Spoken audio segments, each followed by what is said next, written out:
네, 저희는 더불어민주당 을지로위원회 그리고 전국건설산업노동조합, 건설노조 이렇게 함께 남양주 얼마 전에 6월 1일 날 있었던 남양주 건설 현장에서의 사고와 관련해서 법안 발의를 하기 위해서 이 자리에 섰습니다. 지난 6월 1일 날 발생한 남양주 지하철 건설 공사 현장 사고로 해서 현장 노동자 4명이 죽고 그리고 10명이 다쳤습니다. 매우 큰 사건이어서 저희들로서는 매우 중요한 일이고, 그래서 이 문제에 대해서는 20대 을지로위원회에서 반드시 해결해야 되겠다는 생각을 가지고 기자회견에 섰습니다. 기자회견에 참여하신 분들을 소개하겠습니다.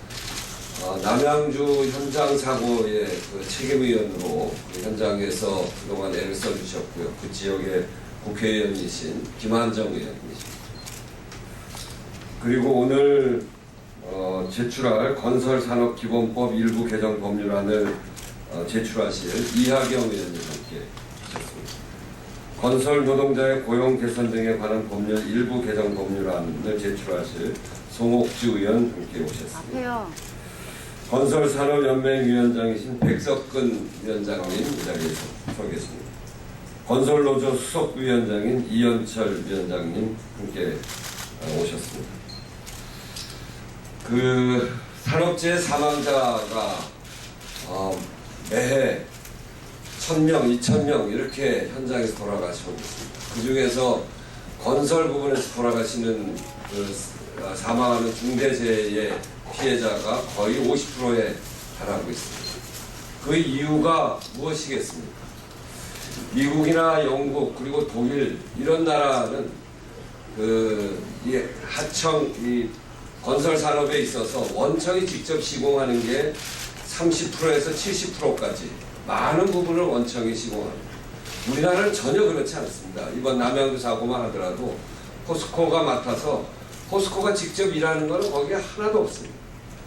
그리고 그게 우리 전체 70조가 넘는 공공 부문의 건설 예산 중에 여기에 어느 현장도 직접 시공은 없고 2단계, 3단계로 넘어가는 다단계 하도급 구조가 결국 우리 일하는 노동자들의 생명까지, 안전까지를 좀먹고 있습니다. 최근 구역 스크린 도어 문제도 결국 하도급, 무분별한 하도급이 우리 노동자들의 아주 소중한 생명을 앗아갔듯이 이 건설 현장도 마찬가지입니다. 그렇기 때문에 저희는 이 부분에 있어서 직접 시공을 하게 하는 제도, 그리고 현장에서 일하는 사람들의 적정 임금을 보장하는 제도, 이런 것들이 이 문제를 해결할 수 있는 가장 핵심적인 문제라고 생각해서 이 문제에 대한 법안을 19대 국회에 이어서 다시 제출하기 위해서 이 자리에 선 것입니다. 우선 김한정 의원께서 남양주 현장에서 그동안 있었던 일을 보고 겸 문제점 지적해 주시는 발언을 해주시겠습니다.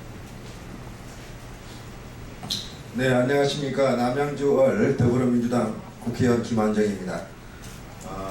남양주 진제법 지하철 사고 현장 사고는 막을 수 있는 사고였습니다. 일어나지 않아야 할 사고였습니다. 경찰이 지금 정밀 조사를 해나가고 있고 아직 최종 사고 원인에 대한 수사 발표를 아직 못 듣고 있는데요. 지금까지 알려진 바에 따르면 가스통이 방치되어 있고 위험 관리가 되어 있지 않았고 위험 교육이 이루어지지 않았습니다. 법으로 정해진 안전수칙 무시됐습니다.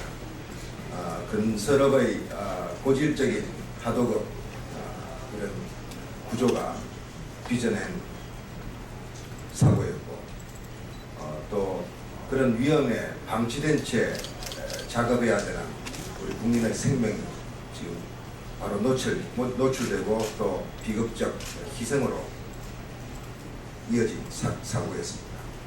이 부분은 이제 법과 제도를 통해서 또 잘못된 관행들을 고쳐 나감으로써 극복해야 된다고 생각합니다. 알버트 아인슈타인은 그렇게 말했습니다. 동일한 과정을 반복하면서 다른 결과를 기대하는 것은 어리석은 일이라고 했습니다. 이번 기회에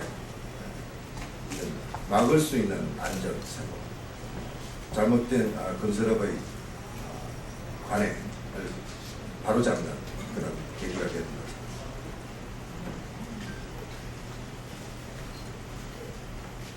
네, 다음은 건설산업연맹의 백석근 위원장님께서 말씀해 주시겠습니다.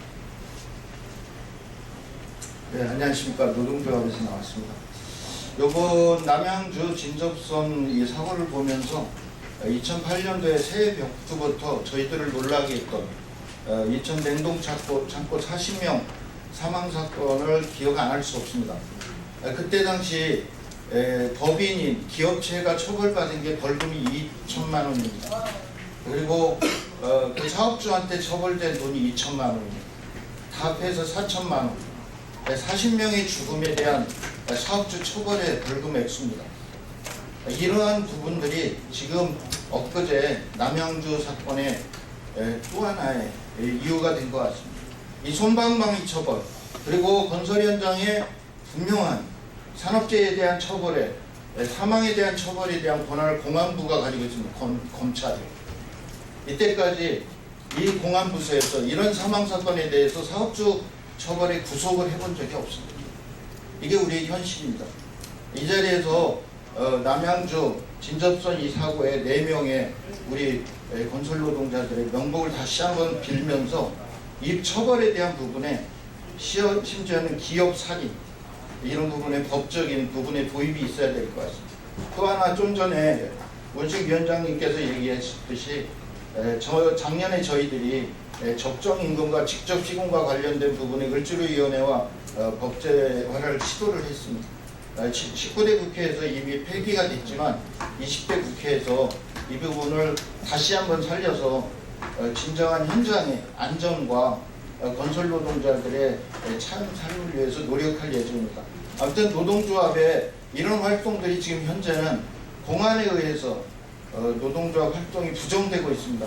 이런 현실들을 빨리 극복할 수 있는 계기가 되었으면 좋겠습니다. 예, 이상입니다. 네, 말씀드린 대로 이런 문제들을 근본적으로 해결하기 위해서 2개의 법을 제출합니다. 이하경 의원님의 건설산업기본법 일부 개정 법률안, 송옥주 의원님의 건설 노동자의 고용 개선 등에 관한 법률 일부 개정 법률안입니다. 두 분의 설명을 듣도록 하겠습니다. 네, 경기군포 이하경 의원입니다. 지난 19대 이런 건설 현장에서 참사를 막고 또 비참한 임금체불 이런 것들을 막기 위해서 원청의 직접 시공제를 법률로 제안했습니다. 그러나 심의되지 못하고 폐기돼서 20대에 다시 법률안을 내게 됩니다. 주요한 내용은 원청이 최소한 15%에서 20% 이상의 직접 시공을 하라는 것입니다. 그렇게 해서 전체 사업을 원청이 책임지고 안전관리, 책임관리를 하게 하자는 내용입니다. 미국 경우에 보면 일괄하도금은 인정되지 않습니다. 최소 12%, 발주기관이나 주에 따라서는 50에서 70% 이상을 원도급자가 직접 시공을 하게 되어 있습니다. 또 독일은 직접 시공 여부를 가리기 위해서 인건비 지급을 면밀히 감독하며 계약서에 기재된 업체가 아닌 다른 하도급 업체가 시행해 하자가 발생할 경우에는 원도급자가 복구하고 배상하도록 하고 있습니다. 주요 선진국들이 이미 실시하고 있는 이런 원도급자 직접 시행 법을 우리도 제정해서 최소한 대기업들이 관리 감독하고 임금 체불이 발생한다거나 사고가 발생했을 경우에는 원청인 기업들이 바로 이 문제를 해결하고 관리 감독하고 책임을 지도록 하는 법안입니다. 이런 법안이 실시되어야만이 현대 한국에서 대부분의 건설업에서 직접 시공을 하고 직접 원청을 하고 있는 대기업들이 이 문제에 좀 더 심각하게 자기들 문제로 받아들여서 위험을 최소화할 수 있는 이런 현장이 되도록 될 것입니다. 네, 감사합니다.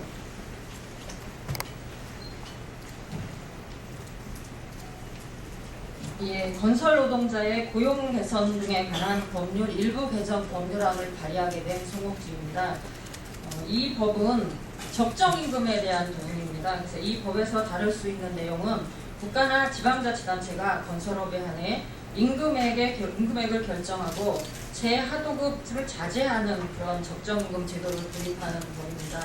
적정임금 제도에 대한 부분에 대해서 좀 궁금해하실 것 같은데요. 적정임금 제도는 다단계 하도급 단계에서 인건비를 주로 보면 그 원청 기업 업체에서 빼먹기를 하는 관행이 많은데요. 이런 빼먹기 관행을 없애기 위한 제도입니다.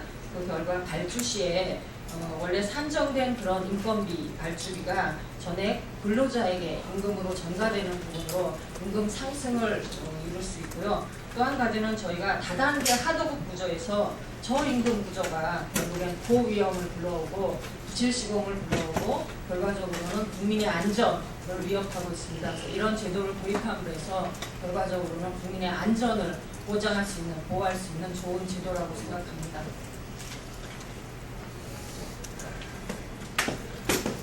네, 소 잃고 외양간 고친다고 그럽니다.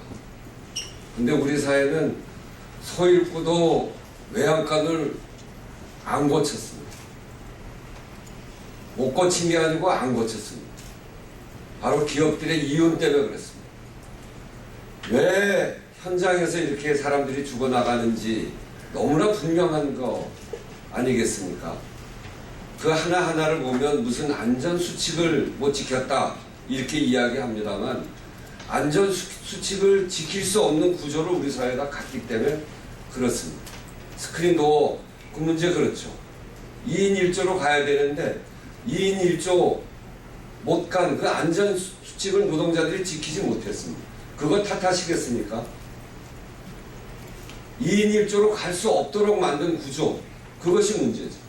이게 다단계 하도급 구조고 위험을 외주화하는 것이고 바로 이런 문제들. 정말 이번에는 이렇게 연달아 발생한 이런 노동자들의 사망사고를 보면서 우리가 얻어야 될 교훈을 제대로 얻읍시다. 새누리당 정말 이제 나서서 협조해 주시기 바랍니다. 국민들이 얼마나 많이 죽어나갑니까? 더 이상 이런 현실을 방치하고 그리고 나중에 안전수칙 안 지켰다 이런 이야기들을 하는 사회구조를 없애기 위해서 정말 협조해서 이런 법들 지킵시다. 이런 법들 지켜나갑시다. 그리고 특히 오늘 제출한 2개의 법이 중요한 것은 이렇게 다단계 하도급하고 원청의 최소한 직접 시공도 하지 않음으로써 생기는 문제가 말단에서 일하는 사람들의 임금이 형편없는 저임금으로 만들어지고 있는 것이죠. 그렇게 되다 보니까 그 건설 노동자들이 굉장히 많은 사람들이 외국인 노동자들로 메꿔지고 우리 젊은이들이 기능을 갖고 있는 젊은이들이 건설 현장으로 가지 못합니다. 그래서 일자리도 부족한 가장 중요한 원인 중에 하나가 바로 여기입니다. 그래서 우리의 일자리를 제대로 지키고 젊은이들이 갈 수 있는 기능을 갖고 있는 우수한 인력들이 현장으로 갈 수 있도록 이런 적정임금제도, 직접 시공제도 꼭 돼야 됩니다. 안전을 외주화하는 이런 사회 구조를 이제 고치고 우리 청년들의 일자리를 만들어가는 이 소중한 법을 이제 새누리당도 20대 국회에서 협조해서 함께 만들 것을 촉구드리고 저희 을지로위원회에서 20대에서 반드시 만들 것이라고 하는 것을 말씀드립니다. 이상입니다. 이것으로 기자회견 마치겠습니다. 감사합니다.